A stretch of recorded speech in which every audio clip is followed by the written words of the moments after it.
morning, everybody. We are honored this morning to have a Melissa Dilworth Gold artist. Melissa Dilworth Gold was a graduate of the class of '61, and her family generously established a fund to bring visiting artists to Milton Academy. And we are very, very fortunate to have Mr. Bobby Sanabria here. Before we do that, please turn your cell phones at least to buzz or something. And Bobby is an amazing musician, composer, teacher, educator, historian, multiple Grammy nominee. He is this year's Jazz Education Network Legend of Latin Jazz. And we're going to be playing tonight from 7 to 8 here with my band and some Milton students. You don't want to miss that at 7 to 8. And without further ado, how about giving a nice Milton Academy welcome to Bobby Sanabria. Got it for Bob Sinnercrook, your fearless leader. How about it for him?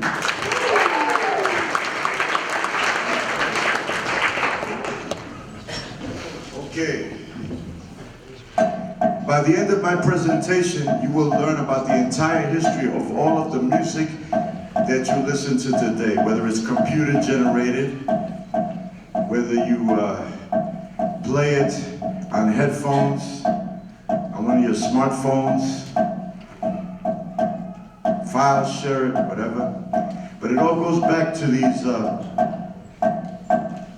5 rhythms, 5 beats rather, that I'm playing with my left foot. In the tradition of the griots from Western Central Africa, who are master musician historians, on any given moment when called upon, when they are asked to talk about a specific moment in their tribal history, they do it in song. I'm going to do it in the language of your generation, the spoken word. So is everybody ready? Yeah! Okay. You sound like you guys are from New Jersey. Is everyone ready?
Our story begins in the year 1415. Europe is in complete financial disarray because the last 2 popes have drained the European economy.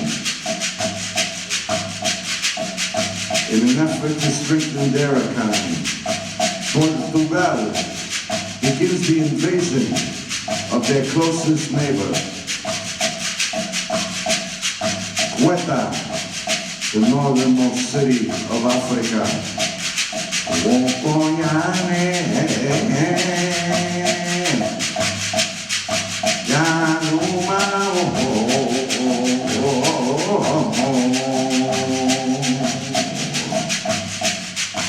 By the 1480s, they've conquered all of West Africa up into what we call the Congo today. But it is the time of cultural enlightenment. People much like yourselves, who were young, began questioning the doctrine of the Pope and the Catholic Church. It is the time of the great mathematician's travel. It is the time of a young man from Genoa, Italy, who has been studying navigation in Portugal.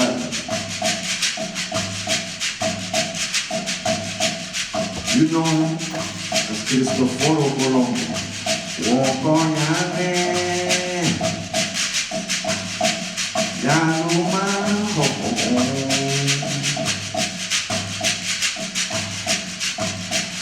He has what's known in psychology as an idea fixe, a fixation on a certain idea. He felt that if he could sail in the direction of the setting sun, he would sign a shorter route to India. Any European power that would find this shorter route would control all of Europe. And so, his fellow navigation students would laugh at him. But some would say, Colombo, you are bold enough and crazy enough. And the journey that you dream of will probably succeed. And then something momentous happens. After going to all different European powers and getting turned down monetarily for his voyage, on January 2nd, 1492, the last Muslim king of España, Abdullah, is thrown out of the city of Granada. This war that lasted hundreds upon hundreds of years between the Christians and the Muslims had finally ended. The Reconquista was in full effect. It was the time of a Catholic bishop known as Torquemada, who passed what you know as the Inquisition. Anyone who was of the Jewish faith or the Muslim faith had to become a convert, or leave, or face the penalty of death. Many did convert, but many also practiced their own native religion in secret. Now, Spain was united under one common doctrine. And so, Fernando and Isabella, not Ferdinand, agreed to help Columbus, as you know him today, with his voyage. And as you know, he was given 3 small ships, almost 100 men. And on August 2nd, 1492, from Valladolid, España, he sails in the direction, as he said in his diaries, of the setting sun. On October 12, 1492,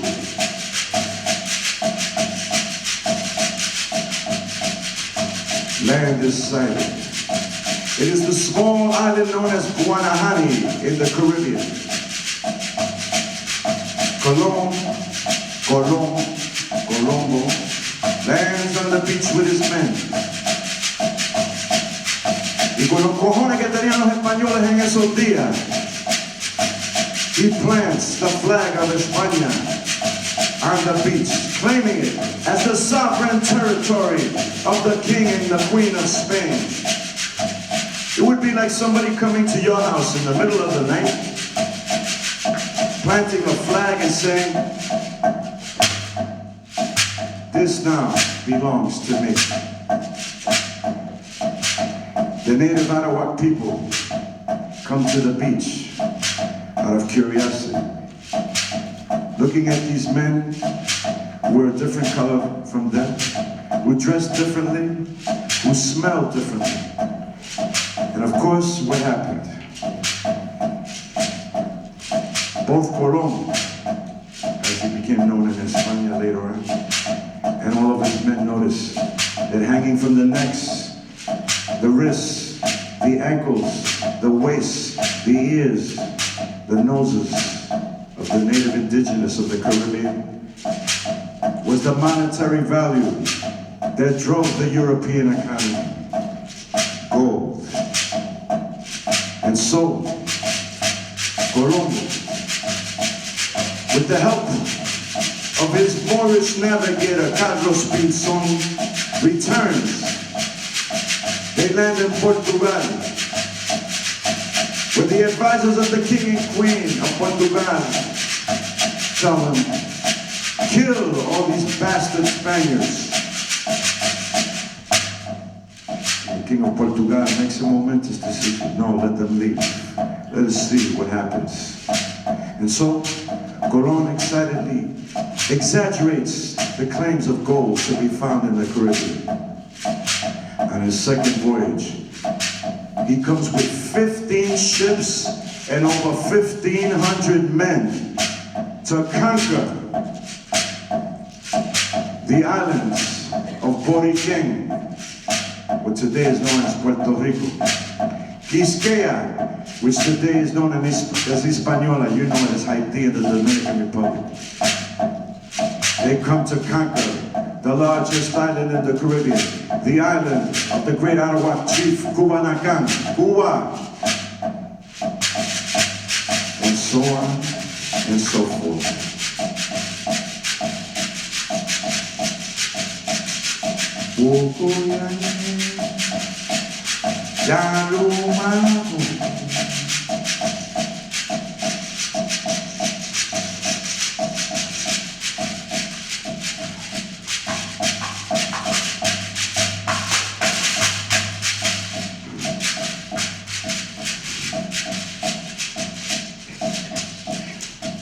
But finally, they realized that after the brutality they had inflicted on the native peoples, they were dying out. And so, with the unholy alliance that the Spaniards had with the Portuguese, they began bringing Africans to replace the Amerindian workforce.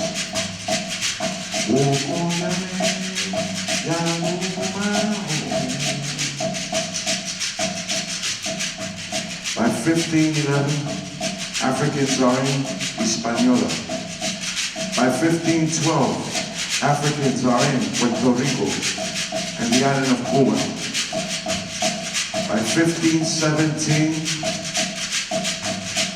the first massive slave contracts are initiated with the Portuguese, who have conquered all of West Africa, to bring millions upon millions of West African people to this part of the world. In total, over 15 million of our brothers and sisters from West and Central Africa were brought over here. 5 million to Brazil, 5 million to the Caribbean.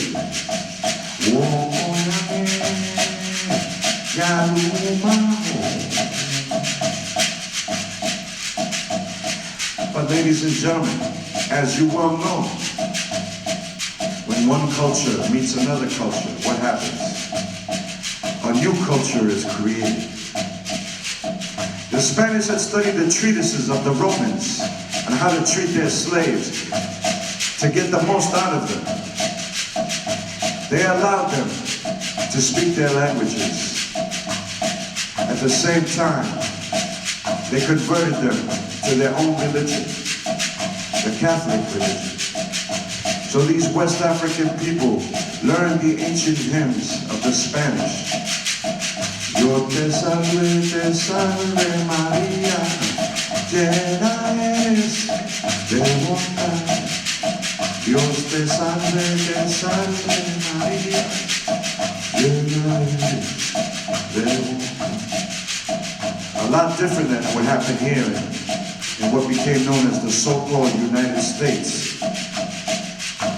Where in the Constitution, it was stipulated that all men are created equal. All men, not women, just men. Not people of African descent. they were considered 3/5 human. But in the Caribbean, in the Spanish dominions in Central and South America, they were converted to Catholicism, so they learned how to read and write.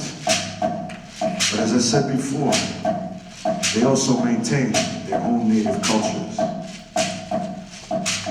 In no other place in Latin America was this more evident than in the largest island in the Caribbean, the island of Cuba, where black culture not only survived, but it flourished. Until this day, there are drums played in Cuba that no longer exist even in Africa. So while the blacks on the island sang those ancient hymns, in the evenings, particularly on the weekends, they would speak in their languages. Mambo, Bantu Congolese. The Bantu Congolese, the first to be brought over to the island. Open your ears and listen to the mambo, the song that I have to sing for you.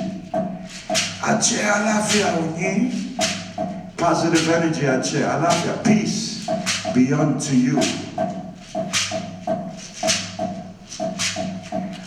Umisoro Chango, Umisoro, I praise you, Chango, Lord of thunder, dance, and the drum in the Yoruba language.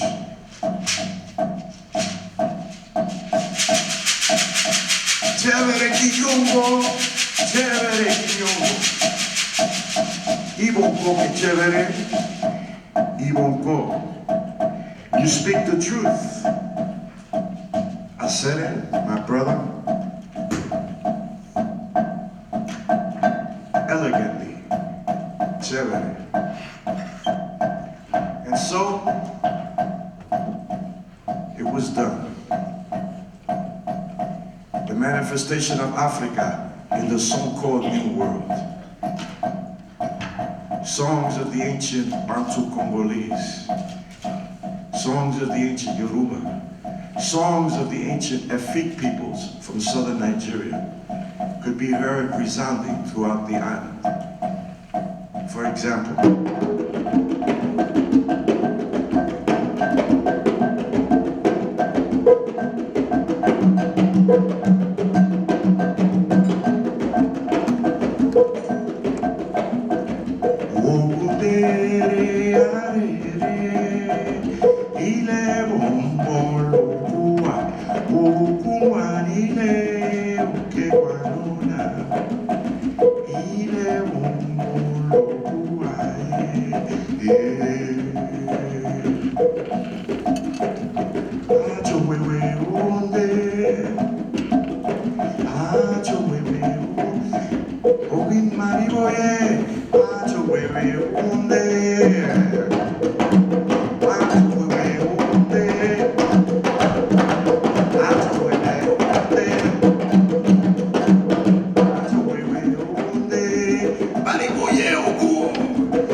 the deity of all metal, the deity of war, who is ever present, especially today, on this planet, this spaceship that we call Earth. But as I said before, when one culture meets another culture, a new culture is created.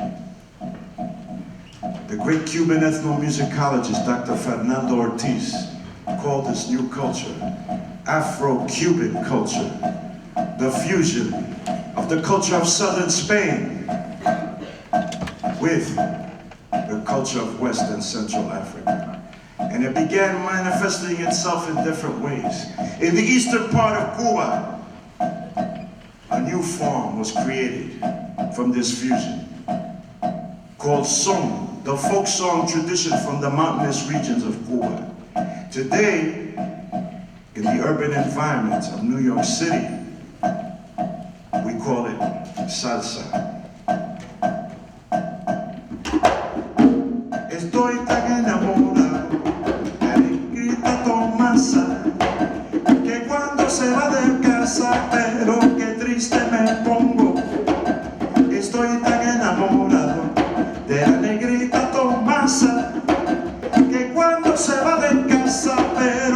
triste me pongo.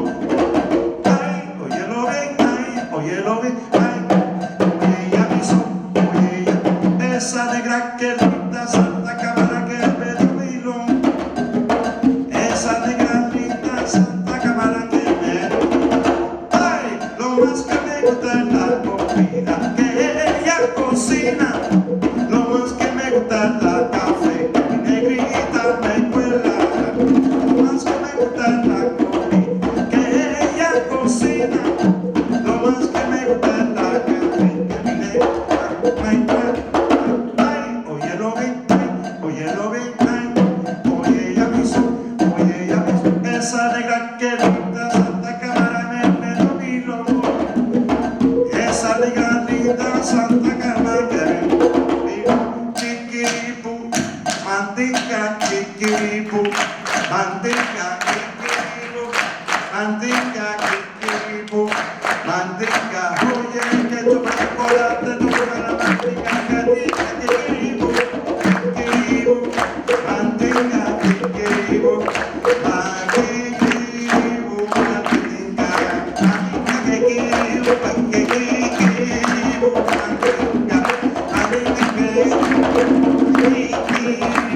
mantica, oye, mulata, que chiquiripu, mantica, chiquiripu, mantica, chiquiripu, mantica,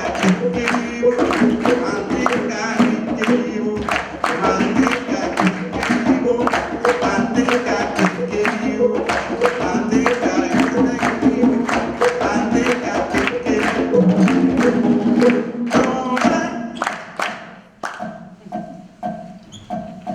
So far you get an A. But the fusion continued. And on the other side of Cuba, over the Cordillera, the mountain range that separates both halves of the island, a new style of music started developing in the 19th century.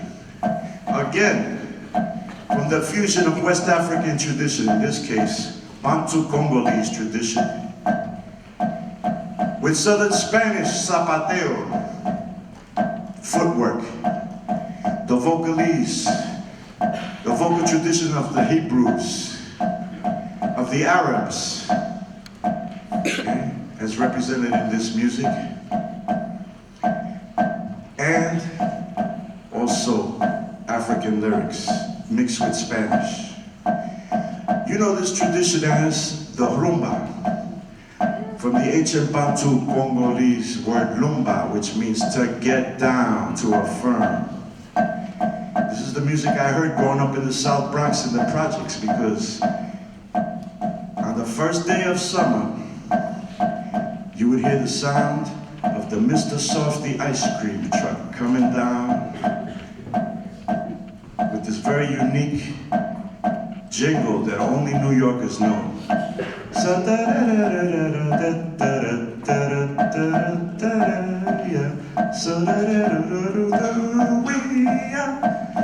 And then this, resounding through the canyons of the projects and the basketball courts.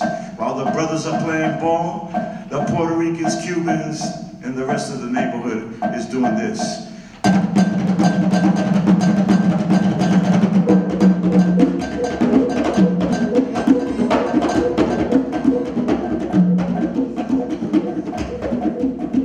From the fusion, again, I said,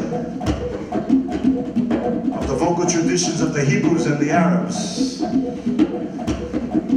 The rumba always has a wordless vocalese intro known as la Diana. Diana, Diana, Diana, Diana, Diana, Diana, Diana, Diana, Diana, Diana, everybody. Everyone?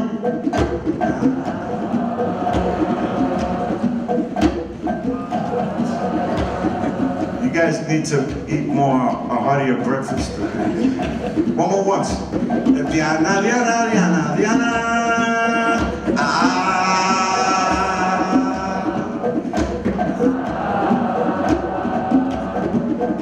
Qué pena me da tu caso ya, Monina.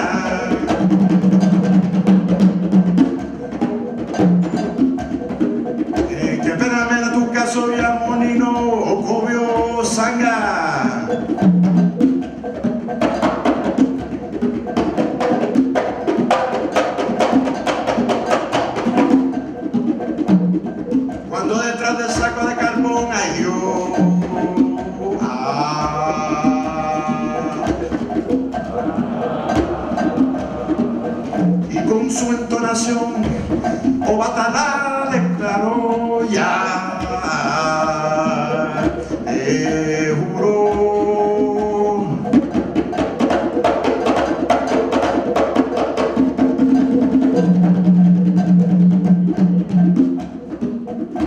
Abacañeñe, babacañeñe, babacañeñe, juró, abacañeñe, que un caballero, oye, se declaró, que juró, abacañeñe, que un oye ya, en el solar, que juró, abacañeñe, oh vaya, oh vaya, oh vaya, oh vaya. Oh, I softer, oh, I softer, oh, I oh, I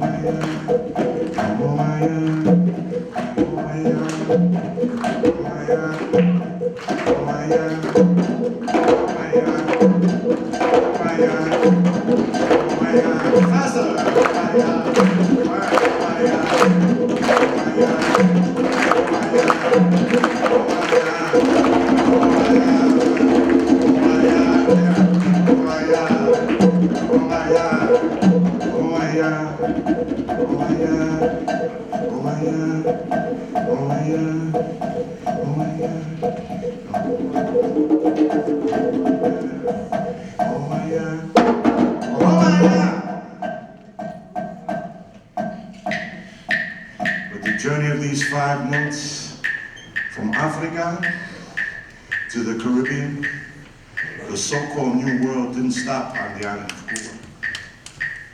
Didn't stop on the island of Puerto Rico. Didn't stop on the island of Hispaniola or the rest of the islands or Central or South America. It continued. In 1878, when blacks were freed on the island of Cuba, the Spanish made a momentous decision. They said, well, there's no more black workforce on the island. So what are we gonna do? The governor of Cuba, the king and queen of Spain, he said, okay, let's bring about 178,000 Chinese people to the island and make them slaves. They're finally freed in 1886. So when you go to New York City and you see a place that says Chinese Cuban food, now you know where it comes from. But as I said before, the journey of these 5 beats that unites us all continued. So in 1878, when blacks are freed in Cuba, many of them start migrating to the northernmost city of the Caribbean, New Orleans, Louisiana. And they bring this ancient rhythm from West Africa that ties us all together to the Crescent City. My feet won't fail me now, my feet won't fail me now. My feet won't fail me now, my feet won't fail me now. But it's different in the United States. Because remember the Constitution? It says all men are created equal, except for blacks, who are considered only 3/5 human. Well, in the United States, you can't play any hand drums. You can't speak in any African languages. Even dancing was prohibited in certain states by ordinances passed, saying that the crossing of the legs and any kind of rhythmic gyration by blacks was forbidden. So what did the people of African descent in the United States do? They took the instruments at hand. The snare drum, the bass drum. You can't play hand drums anymore. Instruments like those, like you could play them in Cuba, Puerto Rico, in the Dominican Republic, or Brazil, or any other place in America. But you can play these drums in an African way.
So as you can see and you can hear, we're all united by these 5 humble, simple beats that we call in Cuba, Puerto Rico, the Dominican Republic and Haiti, and New York City, La Clave. And we say La Clave es la llave. The clave is the key. So, another way of looking at this is if you're a fan of Albert Einstein, like I am, he created the simple equation, E equals mc squared, that unlocked the floodgates of the universe, or the multiverse, really. Yeah? Look at it as that same thing. So it is your duty to not only shake your booty, but to pass these 5 beats on to your friends, your children, your children's children, so that your lives may all be in clave. You see how in this room there's every color, okay? Every race, every ethnicity, and then some. It's one of the great things about this sanctuary that you call the Milton Academy. It's one of the great things about teachers like Bob over there. They're unlocking the doors to the multiverse. But make no mistake about it, ladies and gentlemen, this is just a bubble that you're in. There's a lot of ugliness in the world out there. Who would think that our present-day government would treat its citizens in Puerto Rico the way it's been treating them? Who would think that our present-day government would deny people entering this country based on their religion or ethnicity or race? So, you are the future leaders of this world. Remember, you have a big responsibility, and it begins with being open-minded, open-hearted. You are a citizen of the multiverse. Make no mistake about it. There are no colors. Phenotype, what you look like, means nothing. It is culture that defines you. And since you are the hippest of the hip, and you know that hip is just short for highly intelligent person, and hep is just short for highly erudite person. We want you to continue that philosophy of being open-minded, open-armed, okay? Being one with each other. And it's a very simple concept that it's a manifestation of what we call love. Love. So during this holiday season, we tend to treat each other a little bit better. But be that as it may, think of every day as a holiday and an opportunity to make a new friend, to illuminate someone who maybe is ignorant and has hate in their heart. And when you see something that is wrong, say something. When you see somebody that's being treated badly, could be something as simple as somebody bullying somebody, or somebody making a racial or ethnic slur. Make sure that besides shaking your head in disbelief, you do something, okay? Step in, help that person, and educate that ignorant person. Because if not, we're not gonna survive. Look at these 5 humble beats, how they've survived hundreds of years of humans' inhumanity to each other to create all this incredible music that you listen to today. That's as simple as that.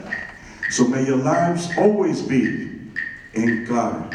Aquí, entre las flores,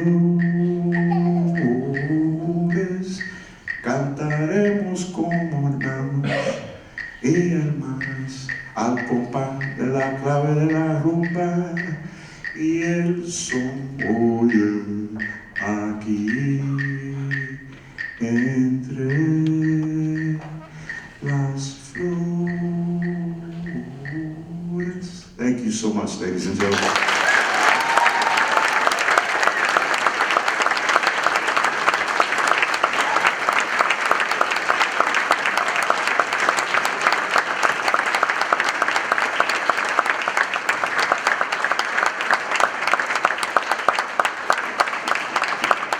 Thanks, everybody. And tonight, the music continues, and Bobby's going to be leading my band, and we're going to have some students. I see a couple here who are going to join us. So from 7 to 8 here, we're going to have a festivity of love and understanding. Bobby? Two questions from the audience. Anybody got a question? Quick, anybody.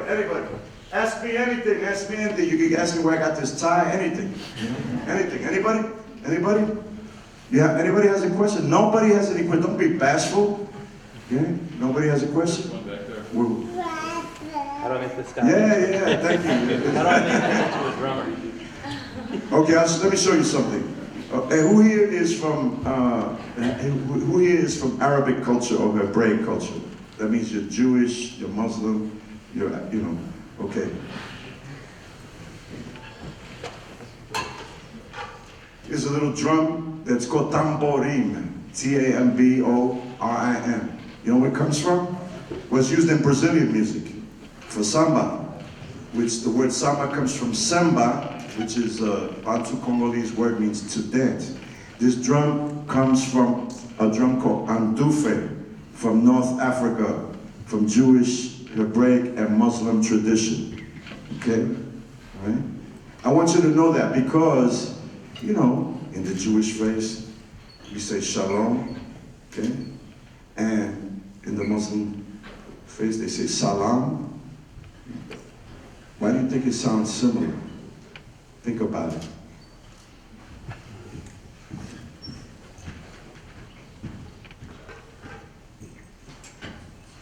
So, we use this for samba. Essa nega se sandada aqui o samba.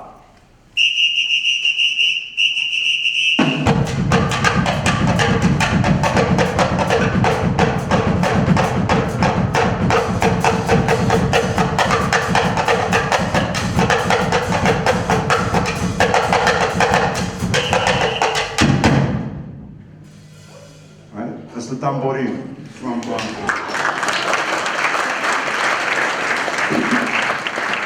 If it wasn't for Jewish people and Arabic people being brought to Brazil, this drum wouldn't exist.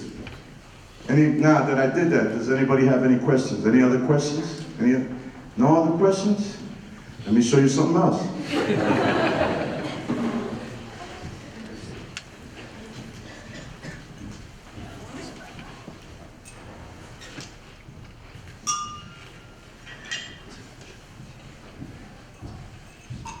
This is a series of tuned bells called agogo. Agogo is not a Spanish word. It is a Yoruba word. The Yoruba people being the last group of Africans that were brought to this part of the world. But we've inherited many traditions from them. And this is one of their instruments. In Africa, it's made out of iron, bigger, but in Brazil, it became more refined, like this. So you have, and it's used in samba too. But besides playing them like that, you can squeeze them. Anybody here Brazilian or speaks Portuguese? Fala Portuguese? Anybody? You speak a little bit of Portuguese?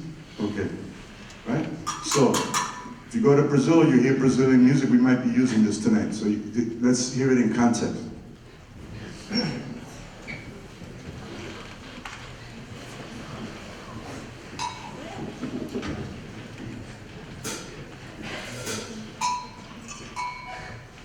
Slower.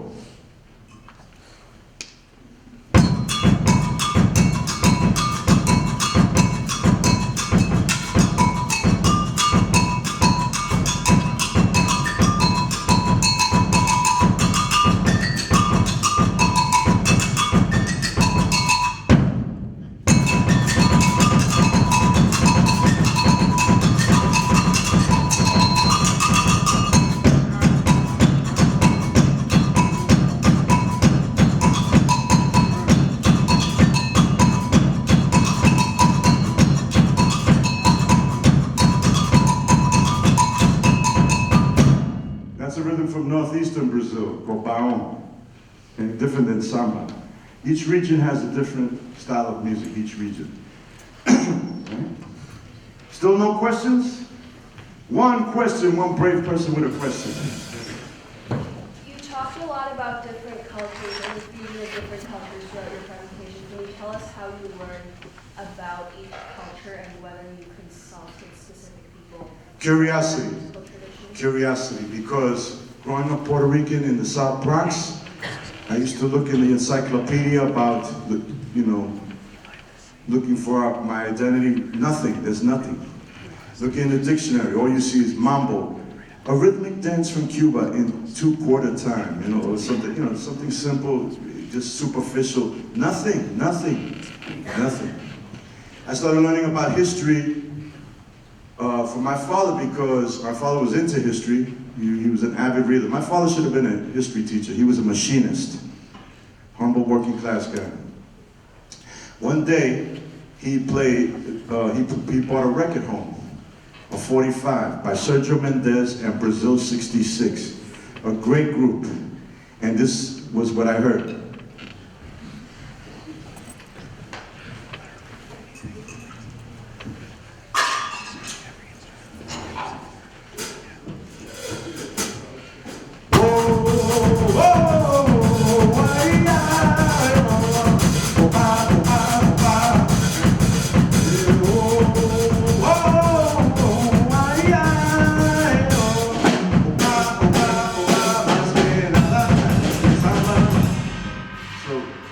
I freaked out listening to that, and I started asking my father, "Hey, Pop," in Spanish, "Papi, eso suena como español, pero de diferente. That sounds like Spanish, but it's a little bit different." He goes, "Come over here." He takes the globe out. He sits me on his lap. He goes, "Look, this is Brazil." He starts talking about how the Portuguese invaded Brazil, how they brought Africans from Africa to Brazil. That was the beginning of it. Curiosity. Looking for your identity. You should all, you know how it's a big thing now to send away your blood to get DNA testing? But really, yeah, she knows, or he knows. But you can find that out immediately. How? Start talking to your parents. Start talking to your grandparents. And if you don't have them, start talking to your immediate family, cousins, older cousins, aunts, uncles, etc. That's the beginning of it. But you gotta talk. You can't just sit down and like a lump and not say anything. You have a great resource in your parents and in your grandparents. It's just amazing, okay? Start with your last name. Start looking at the genealogy of your last name. I started looking at the genealogy of my last name. My last name, I found out, is Sephardic. That means my ancient ancestors were Jewish in Spain. And they must have either been conversos or they fled Spain and came to the Caribbean. And there's a region in Spain called Sanabria. There's a big lake called Lago de Sanabria. It's a topographic name also. So that little kernel, just doing my own research. So all of you have this collective history. It's what makes us unique as Americans. The problem is that we're taught to be equal but separate. No, it should be equal but together. So they gotta change all of that stuff in the Constitution. That's why we have amendments. Those people that started this so-called experiment in the United States, they were flawed human beings, supremely flawed. You look at them, they were slave owners, man. They owned people. But they realized they were flawed and they left themselves an out, the thing that we call amendments to the Constitution, etc. And you have to build upon that. And it is your right as an American citizen, let me tell you something. It is your right as an American citizen to protest. To protest. That's the biggest right that you have as a citizen. You can protest by voting. You can protest by marching, screaming, whatever. That's what makes this place unique. And that's why that's why your forefathers came here. Was one of the main reasons. And I think this year is it the 100th year of the suffragette movement this year, I think? Women getting the right to vote, I think, something like that. You know how that started? Protest. And on that note, we'll see you tonight.